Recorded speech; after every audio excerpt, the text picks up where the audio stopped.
ઉપલેટા તાલુકા અને ગ્રામીણ વિસ્તારોમાં શિવરાત્રીના પાવન પર્વ નિમિત્તે શિવ મંદિરોમાં ધામધૂમથી ઉજવણી કરવામાં આવી।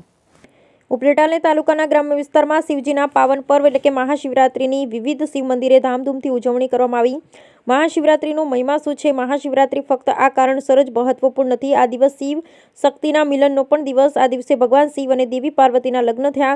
લગ્ન રાત્રે થયા, તેથી આ વ્રતમાં રાત્રિનું વિશેષ મહત્વ। મહાશિવરાત્રિનો શિવ અને શક્તિના મિલનના પર્વ તરીકે પણ ઓળખવામાં આવે છે। તેથી આ દિવસે ભગવાન શિવની સાથે દેવી પાર્વતીની પણ પૂજા કરવી જરૂરી છે।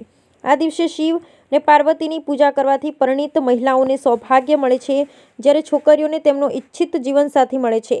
જ્યારે આજરોજ મહાશિવરાત્રિના દિવસે ઉપલેટામાં અને તાલુકાના ગામોમાં મહાશિવરાત્રિના દિવસે પૂજા અર્ચના, મહાઆરતી, મહાપ્રસાદ અને ભાંગનું આજે પ્રસાદનું વિતરણ કરવામાં આવે છે અને શિવ ભક્તો દ્વારા ભાંગની પ્રસાદી લેવામાં આવે છે।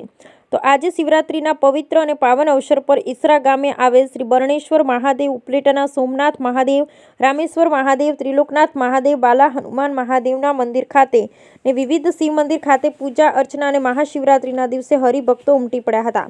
ત્યારે તાલુકાના ગ્રામ્ય વિસ્તારો સહિત ઉપલેટા શહેરના સોમનાથ મહાદેવ મંદિર ખાતે બહોળી સંખ્યામાં શિવ ભક્તો દર્શને આવી પૂજા અર્ચના કરી શિવરાત્રિના પાવન પર્વની ઉજવણીનો લાભ લીધો હતો। બ્યુરો રિપોર્ટ વિપુલ ધામેચા।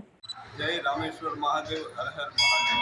આ રામેશ્વર મહાદેવનું મંદિર કાળા નાલા પાસે આવેલું છે। આ રામેશ્વર મહાદેવ મંદિરમાં આજે 4 પહોરની આરતીનું આયોજન કરવામાં આવ્યું છે, દીપમાળાનું આયોજન કરવામાં આવ્યું છે। ત્યારબાદ બપોરની આરતી બાદ ભાંગનું વિતરણ થશે અને હજારો શિવ ભક્તો અહીં પ્રસાદ લેશે ફરાળ રૂપી, અને બાળકો પણ બધું ભોજન કરશે।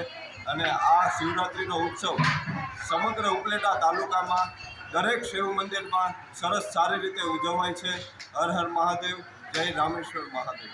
હું ઉત્તરબેન અજયભાઈ વ્યાસ આજે સોમનાથ મંદિરના પટાંગણમાં દર્શન કરવા આવેલી છું અને ભાવિક ભક્તજનો પણ આવેલા છે। સોમનાથ મંદિરમાં બહોળી સંખ્યામાં માણસો આવેલા છે અને બટુક ભોજનની પ્રસાદી લેશે। 3 ટાઈમ આરતી થશે, રાત્રે 12 વાગે પણ આરતી થશે અને બહોળી સંખ્યામાં મેળો જામ્યો તેવી રીતે બન્યું છે અને મંદિરમાં બધા દર્શન કરે છે, તન મન ધનથી બધા સેવા કરે છે અને પ્રસાદી લેવાના છે અને પૂજા અર્ચના કરવાના છે।